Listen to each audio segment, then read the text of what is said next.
Hello students, कैसे हैं आप सभी लोग। होप सो आप लोग बहुत बढ़िया होंगे। स्वागत है आप सभी स्टूडेंट का ज्ञान सागर क्लासेस में। ज्ञान सागर क्लासेस एक एक्सक्लूसिव प्लेटफॉर्म है जहां पे स्टूडेंट्स आपको फाउंडेशन से लेकर के प्लेसमेंट तक की तैयारी देखने को मिलती है। यहां पर हम सीएमए का फाउंडेशन, इंटर, फाइनल के साथ साथ कैंपस प्लेसमेंट की तैयारी भी करवाते हैं। और जैसा कि आपको वेबसाइट पे देख रहे हैं, हमारा बेस्ट रिजल्ट आपको देखने को मिलेगा नॉर्थ इंडिया के अंदर। इस बार जो है सबसे हाईएस्ट रैंक ज्ञान सागर क्लासेस ने ही दी थी।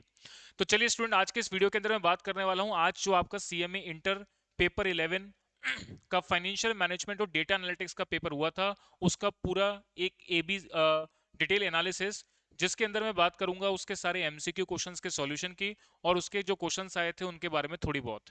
देखिए, क्वेश्चन पेपर की बात करें तो सिंपल पेपर था, कोई ज़्यादा डिफिकल्ट नहीं था। और जो पैटर्न्स बताए जाते हैं, जो क्वेश्चंस फिक्स रहते हैं, वही सेम फिक्स क्वेश्चंस आपको एग्जाम में देखने को मिले थे।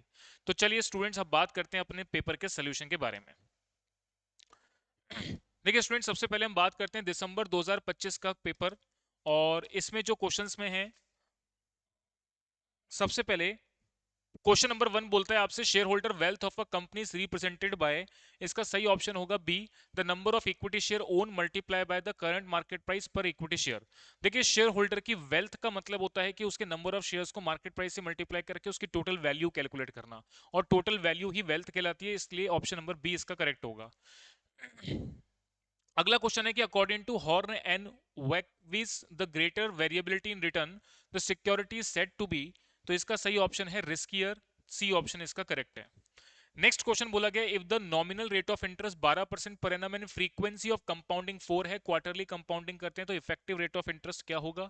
तो ये मैं बता दूं आपको, ये नॉमिनल, ये इफेक्टिव रेट ऑफ इंटरेस्ट एक सिंपल इंटरेस्ट रेट कैलकुलेट करना था, जिसके अंदर मैं आपको बात कर लेता हूं कि प्रिंसिपल वैल्यू अगर आप 100 मानते हैं, रेट ऑफ इंटरेस्ट यहाँ पर आपको दे रखी है क्या, 12%, और टाइम आपको मान लिया एक, और कंपाउंडेड क्वार्टरली कर रहे हैं, तो रेट को आप 4 से डिवाइड दे देंगे तो ये हो गया 3, टाइम को 4 से मल्टीप्लाई कर लेंगे, तो कंपाउंड इंटरेस्ट आपको कैलकुलेट करने ला है।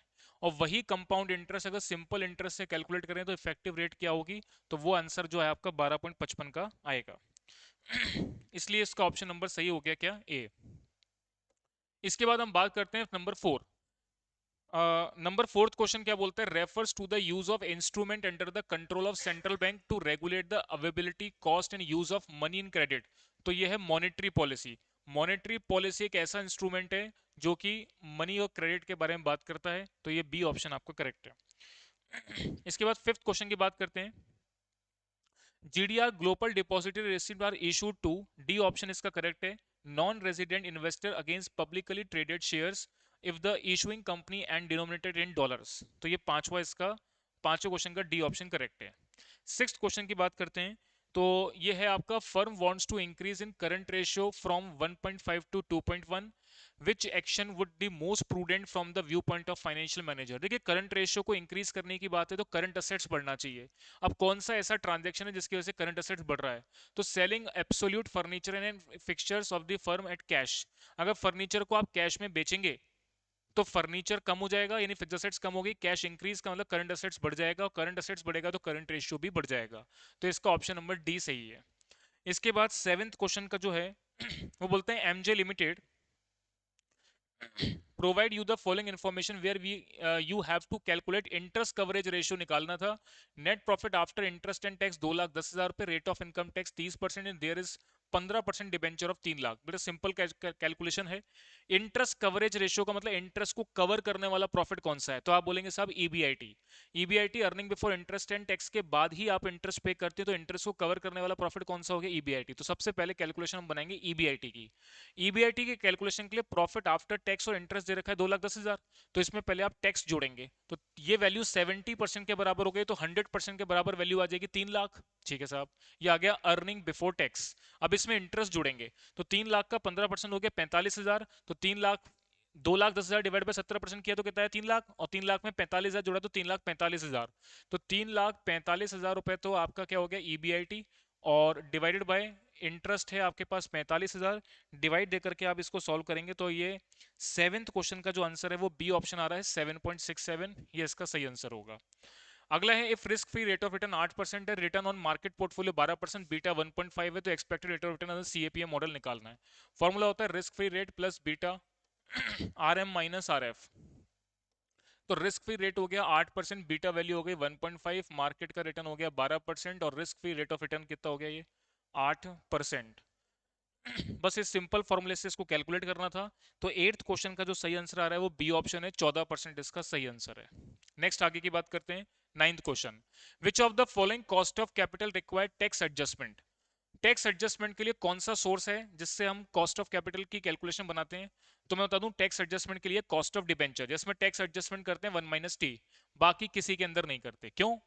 क्योंकि डिबेंचर के क्योंकि जो प्रॉफिट आफ्टर टैक्स आएगा, प्रॉफिट बिफोर टैक्स आएगा, उसमें ही आप टैक्स का एडजस्टमेंट करेंगे और उसके बाद आगे बढ़ेंगे। तो रिटेन्ड अर्निंग प्रेफरेंस होल्डर को डिविडेंड भी बाद में देते हैं प्रॉफिट आफ्टर टैक्स के बाद, इक्विटी शेयर को भी बाद में देते हैं, रिटेन्ड अर्निंग को भी बाद में देते हैं। तो टैक्स का एडजस्टमेंट उससे पहले डिबेंचर पे ही होता है। नेक्स्ट आगे बढ़ते हैं। 10th नंबर का क्वेश्चन, पेबैक पीरियड आपको दे रखा है, डिस्काउंटेड पेबैक पीरियड आपको दे रखा है, और इनफ्लोस की इंफॉर्मेशन दे रखी है, आउटफ्लोस की इंफॉर्मेशन दे रखी है, प्रॉफिटेबिलिटी इंडेक्स निकालना है। तो total present value of cash inflows upon outflows, तो इनफ्लोस की वैल्यू दे रखी है आपको, ये डिवाइड बाय आउटफ्लोस करेंगे बस डायरेक्टली आंसर आ जाएगा। ये ऊपर वाली इंफॉर्मेशन कोई काम की नहीं थी। तो 10th का सही ऑप्शन हो जाएगा 1.13, यानी ए ऑप्शन इसका करेक्ट है। अगला है, अब project with initial investment 60 lakh रुपए, लाइफ 12 साल की दे रखी है, cash flow after tax 15 lakh रुपए पर एनम है। यू हैव टू कैलकुलेट पे back reciprocal in percentage of the project बताना है। पे बैक पीरियड कैसे निकालते हैं आप, inflows initial investment upon annual cash inflow. Initial investment आपको दे रखा है 60 लाख का, और आउटफ्लो इनिशियल इन्वेस्टमेंट के बाद एनुअल कैश इनफ्लो आपको दे रखा है 15 लाख का। तो ये पे बैक पीरियड कितना आ गया, 4। अब पे बैक रेसिप्रोकल करना है, इसका उल्टा कर दो, इसका उल्टा करोगे 1/4 इंटू 100 कर दो, परसेंटेज टर्म में निकालना है तो याद आएगा 25%। इसका मतलब इसका डी ऑप्शन करेक्ट है। नेक्स्ट आगे की बात करते हैं। ट्वेल्थ क्वेश्चन बोलता है इन इसका सही ऑप्शन है ट्वेल्थ का D option, perpetual inventory system records are maintained by the controlling department which reflect the physical movement of stock and current balances। तो perpetual inventory system इसका सही आंसर है। 13 क्वेश्चन का सही आंसर जो है वो ए है, X limited distribute its product to more than 500 retailers, the company's collection period जो है 45 दिन है, कीप द इन्वेंट्री 15 दिन, ऑपरेटिंग साइकिल बतानी है। ऑपरेटिंग साइकिल उस प्रोडक्शन साइकिल को बोलते हैं जो start from purchase of raw material होती है, एंड होती है कलेक्शन फ्रॉम डेटर पर। तो जिन जिन वजहों से आपका पैसा अलग अलग प्रोडक्शन प्रोसेस पे ब्लॉक होता है वो आपकी ऑपरेटिंग साइकिल कहलाती है। ऑपरेटिंग साइकिल के लिए 45 दिन आपका कस्टमर के पास ब्लॉक हो रहा है और 15 दिन का आपका स्टोर डिपार्टमेंट ब्लॉक हो रहा है, तो टोटल ब्लॉकेज पीरियड कितना हो गया, 50 दिन। तो इसका सही ऑप्शन हो गया। अगला क्वेश्चन नंबर 14 की अगर मैं बात करूं तो ये बोलता है the probability density function describe. इसका सही ऑप्शन है A, the characteristics of random variable. और 15वां क्वेश्चन जो है उसका सही आंसर है बी, डेटा प्रेजेंटेशन आर्किटेक्चर। ये आपका जो सवाल था वो डेटा एनालिटिक्स से था, जो आपने कर दिया होगा। ये सारे सॉल्यूशंस मैंने आपको बता दिए। एमसीक्यू बिल्कुल आसान एमसीक्यू थे, कोई मुश्किल नहीं था। अब बाकी मैं डिटेल पेपर के बारे में थोड़ी सी बातचीत कर लेता हूं, स्टूडेंट्स क्या बात है उसको समझ लेते हैं। देखिए, what do you mean by the term repo. Repo क्या होती है, रिवर्स रेपो क्या होती है। रेपो का मतलब क्या होता है कि नॉर्मल बैंक्स को जो आरबीआई लोन देता है वो जिस रेट पर देता है उसको रेपो रेट बोली जाती है। इसके फीचर्स बनाने थे, बिल्कुल आसान है। Briefly discuss the data mining के बारे में बात करनी है, कर दिया होगा, बिल्कुल आसान क्वेश्चन पूछा गया है। अगला सवाल आपका रेशियो से रिलेटेड आता है, ये सारी इंफॉर्मेशन गिवन है। Dividend yield, earning per share, price earning ratio, पे आउट रेशियो, वैल्यूएशन रेशियो। इसमें कुछ रेशियो आपको नहीं बने या बन सकते थे, बाकी सारे आसान थे। बी पॉइंट में बात करें तो ये आपका क्वेश्चन जो है वो कैश फ्लो, इस कैश फ्लो स्टेटमेंट से आया था, बट ओनली आपको यहाँ पे इन्वेस्टिंग एक्टिविटी के बारे में बात करनी थी। तो हमारे पास जो डिफिकल्ट पार्ट होता है वो ऑपरेटिंग एक्टिविटी होती है, तो यहाँ पे इन्वेस्टिंग पूछी थी। इन्वेस्टिंग एक्टिविटी का मतलब असेट्स के अंदर, फिक्स असेट्स के अंदर जो आप खरीदने और बेचने से कैश का फ्लो होता है उसके एडजस्टमेंट दिखाते हैं। बिल्कुल आसान क्वेश्चन था, कोई मुश्किल नहीं था। इसके बाद ट्रेंड एनालिसिस के तौर पर ये स्टेटमेंट बना करके दे रखा है, इनकम स्टेटमेंट। ये आपको क्वेश्चन मार्क कैलकुलेट करने थे, तो एक क्वेश्चन मार्क आप कैलकुलेट कर लेंगे, बस 70% है तो अकॉर्डिंगली आपको निकालना था। ये सब काम आप question fill in the blanks आप कर सकते थे, क्योंकि ये इनकम स्टेटमेंट दे रखा है उसका सवाल है। अगला सवाल आपका कॉस्ट ऑफ कैपिटल से था।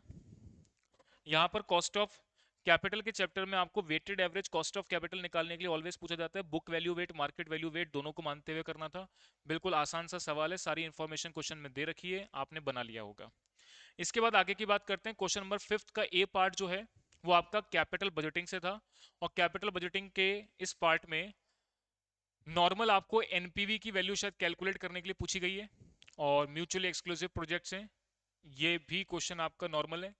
और अगला क्वेश्चन भी आसान है, इसमें cost of project, cost of capital, NPV, पे बैक पीरियड, ये आपको सारी बातें कैलकुलेट करनी थी। इस तरीके का सवाल मॉड्यूल में एज इट इज दे रखा है, ये मॉड्यूल का ही एज इट इज सवाल है, मैं यूं कहूंगा बिल्कुल आसान क्वेश्चन था ये। इसके बाद आगे की बात करते हैं अपन, वर्किंग कैपिटल मैनेजमेंट का सवाल है, जिसके अंदर आपको रेगुलर प्रोडक्शन सेल साइकिल और material introduce beginning of the production cycle, तो ये वर्किंग कैपिटल रिक्वायरमेंट की कैलकुलेशन बनानी है। फोरकास्टिंग मेथड का सवाल है, रॉ मटेरियल कितने टाइम तक स्टोर रहता है, डब्ल्यूआईपी में कितने टाइम तक रहता है, फिनिश गुड्स में कितने टाइम तक रहता है, बाकी लेग इन पेमेंट सारी इन्फॉर्मेशन आपको गिवन है। बिल्कुल आसान सा सवाल है, वर्किंग कैपिटल मैनेजमेंट के फोरकास्टिंग मेथड से सवाल पूछा गया है, आसान क्वेश्चन है, कर लिया होगा। डेप्रिसिएशन के बारे में मैंने आपको बताया था कि डेप्रिसिएशन कभी भी वर्किंग कैपिटल रिक्वायरमेंट में शामिल नहीं करते, तो आप इसको यहां से हटा करके अकॉर्डिंगली कैलकुलेट करेंगे। इसके बाद बात करते हैं, इसके बाद ये इकोनॉमिक ऑर्डर क्वांटिटी का सवाल है, जो आपने मटेरियल कॉस्टिंग में भी पढ़ते हैं, कॉस्टिंग वाले सब्जेक्ट में, तो इकोनॉमिक ऑर्डर क्वांटिटी की कैलकुलेशन कैसे बनती है उससे रिलेटेड क्वेश्चन पूछा गया था। इसके बाद अगले बात करते हैं, ये सवाल आपका जो है traditional approach cost of sorry capital structure से सवाल पूछा गया था, तो ये आपने कर लिया होगा। इसके बाद अगला सवाल जो है वो आपका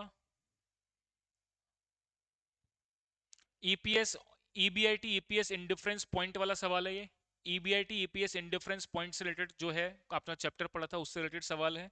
और 8वां सवाल आपका जो है वो डेटा एनालिटिक्स का क्वेश्चन रहता है हर बार की तरह जो इस बार आया था, लेकिन इस बार जो थ्योरेटिकल क्वेश्चन पूछे बड़े सीधे सीधे सिंपल कैलकुलेशन सिंपल क्वेश्चन पूछे गए हैं, तो ये भी बिल्कुल आसान था।